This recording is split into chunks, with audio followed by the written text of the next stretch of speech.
Today, let's continue building our spindle turning skills by creating a tool for our garden. So let's get busy on our second project in our How to Start Wood Turning lesson series. Welcome to Turning Stitches, I'm Sean. We help woodturners learn the craft to begin making fun projects faster. Now that we applied some of our basic shaping skills in making a mallet, let's build on those skills today and create a tool for your garden. If you missed lesson 4, making a mallet, you can find it right up here. And make sure you subscribe to the channel and turn on notifications, which will make it easy to follow this series of lessons. The garden dibble or dibbler is a great tool to help you plant seeds and bulbs in your flower beds and garden. Our homework from lesson 4 was to create another turning blank. The blank I've got here is 2 1/8 by 2 1/8 and about 12 inches long. So let's get this mounted between centers and start to work on our garden dibble. Okay, with our blank mounted between centers, let's get down to a cylinder. Today we're going to let the speed riff. I'm going to turn at about 1500 RPMs to get this down. So we'll be back with a cylinder in just a moment.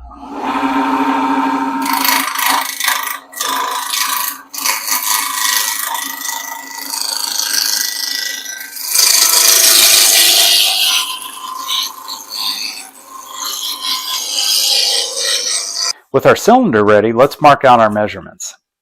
This design was created by Michael Hamilton Clark and published in Woodturning Fundamentals in November 2020. I'll leave a link in the description below to the American Association of Woodturners where you can find this article. We've got a lot of different measurements here on this project, so creating a story stick may be worth the time. I'm just using cardboard here, so let's mark out these key components first, and then we'll get started. So we're going to start our measurements an inch or so in from the drive center, make a mark. We're going to come down 9 inches, which is going to be the other end of the dibble, and make another mark. From the tip of the dibble, we're going to measure up 7 1/4 inches. We'll make a mark here. And then from that mark, we're going to define another 1/2 inch up from here, and this component up here is going to define our handle, and this remaining part will be the shaft. Now here's where the story stick comes in handy. We've got to turn all this away, but ultimately we need to measure up from the tip in 1 inch increments all the way up the shaft, and that'll give us depth marks for the tool so you can use it to gauge your depth when you're planting seeds in the garden.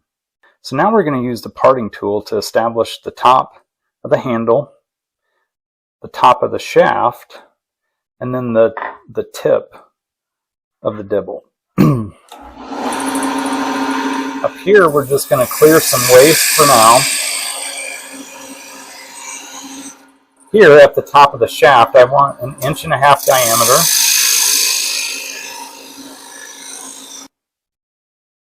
Got my caliper set at 1.5 inches, so we're not there yet. Now a pro tip, if you round over the tip of your calipers, and I have not done this, you can actually slip this down while the piece is turning. At the bottom, down here we want 3/4 of an inch. We've got quite a ways to part away. Bringing this down in the waist area to the diameter we want just helps us bring this shape right down to the spot we want it. That way we do a little bit less guesswork. Let's start removing waste material. Now this is a great project to start to practice and get familiar with the skew chisel. Now admittedly, the skew chisel can be pretty intimidating. Catches can be pretty violent, but as long as we're cutting with the lower portion of the blade, so I've got it marked there with my Sharpie, as long as we're cutting down here on the bottom half, you don't really have to worry too much about getting a catch. It'll quickly remove this material, and I love making tapers and round shapes with this tool. It's my favorite tool for this purpose. So this is a great opportunity to bring it out, use it, and get familiar with it. If you don't have a skew chisel yet, no problem. We can remove this waste material with our roughing gouge as an example. So the roughing gouge will do the job just fine. And of course, we can make nice clean cuts with our roughing gouge. And grab our spindle gouge. Spindle gouge will work just fine with it.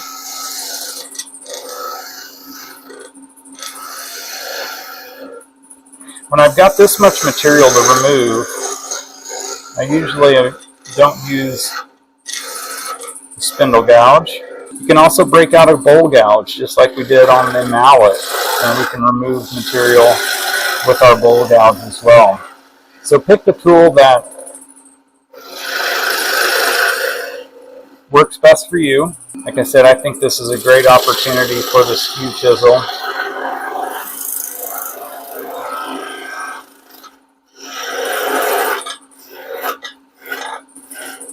It really reduces, we will get a really nice finish right off the tool. It will reduce our sanding later.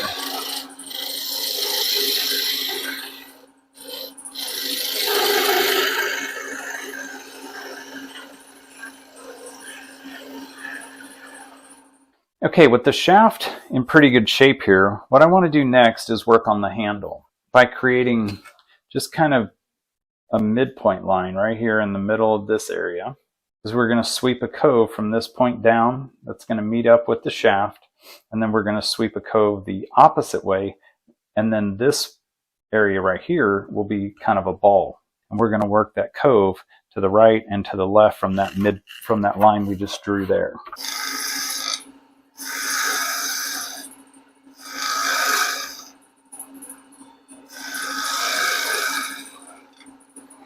So in this cove, we've just got to start out, and we're going to keep working on that edge all the way down. Here we're just going to come in here. Same thing. As we start rolling this over to create the ball, we'll come back to the cove and make it a little bit deeper.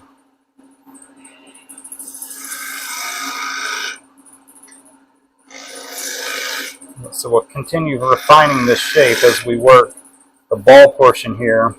And now let's sweep this down, see if we can sweep this down into the shaft.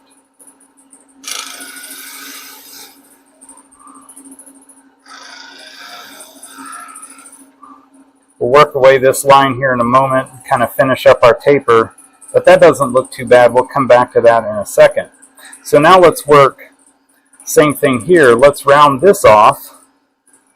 So basically we're going to roll a bead into this cove and then to the end, and we're going to end up creating a ball shape here on the end.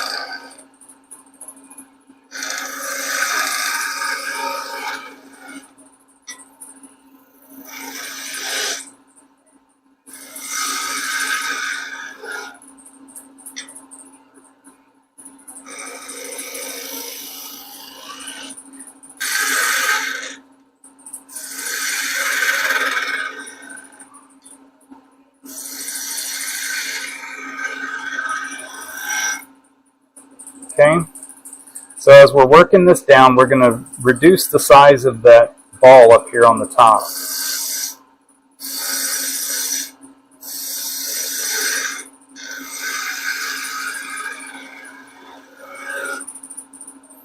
As I bring this cove in here, I want to be very patient as I try to pick up the cut. Yeah, it's hard to pick up. It's hard to start a cut with a spindle gouge on its side like this. So you've got to try to get that edge, and it's going to have a tendency to catch. So we've got to be very patient as we make that cut.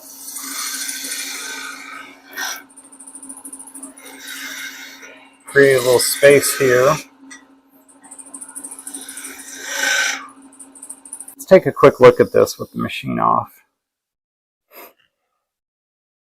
Now ideally this part right here is the widest point of the whole tool, that point right there, and that's the way we've got it. We're working a decent shape here, but what I need to do is clear out some more of this material here so I can roll this tighter, so we can roll that into a tighter diameter. We're not too bad over here, but as we reduce this shape down, just the size of this down a little bit, we'll just keep working it.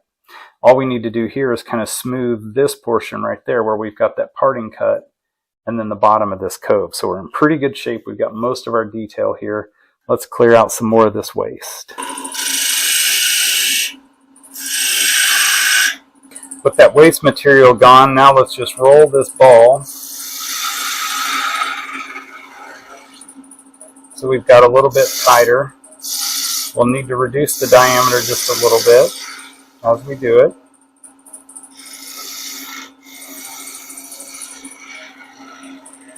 Kind of finish up, roll way over on our side. Now we'll kind of work back the other way, same thing.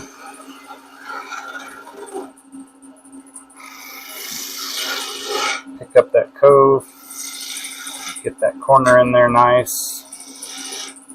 So here all we want to do is to create kind of an aesthetically pleasing ball shape. So I've got a ridge right here, so I just want to shape that off just a little bit.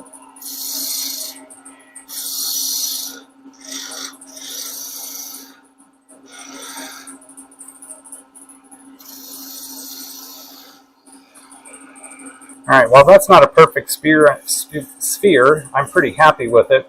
So let's finish this and then we'll get the depth lines on the shaft and finish this tip. So here I'm just going to use my skew chisel, more of a planing cut, very gently. And I want to use the tip of the tool.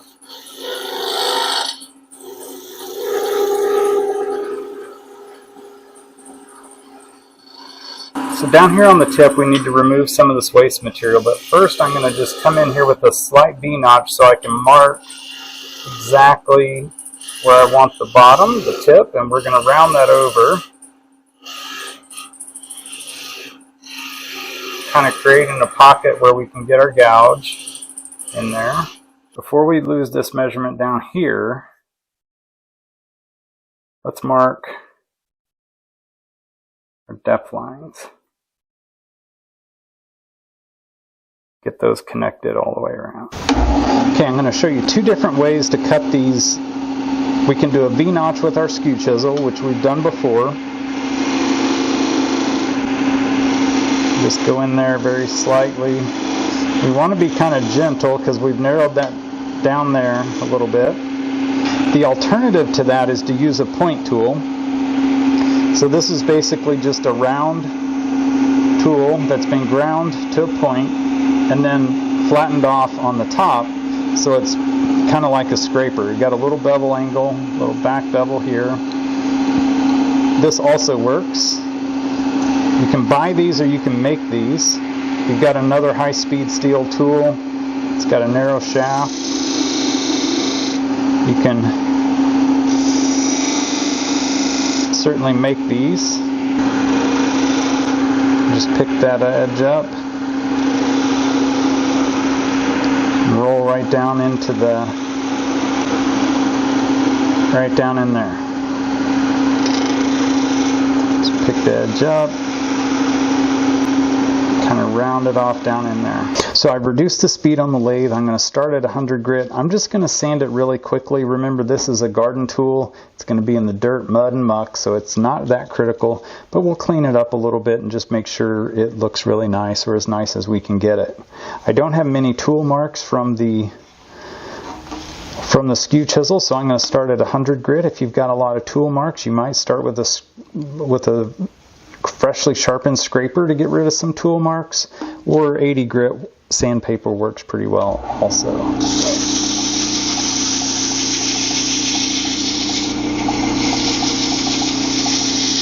Alright, we're all sanded up, so the last thing to do is really just remove it from the lathe. I'm just going to use a saw.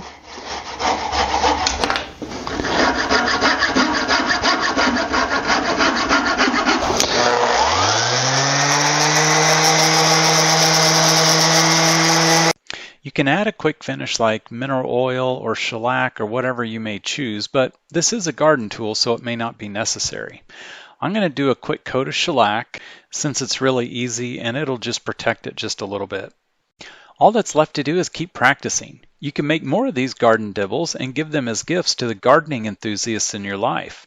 In our next lesson, we'll be creating more complex shapes by making candlestick holders for your home. You'll want a couple blanks for that lesson that are 2 inches by 2 inches square and 10 to 12 inches long. Make sure you're subscribed to the channel and have notifications turned on so you'll know when lesson 6 comes out. And I'm looking forward to seeing you in the next lesson.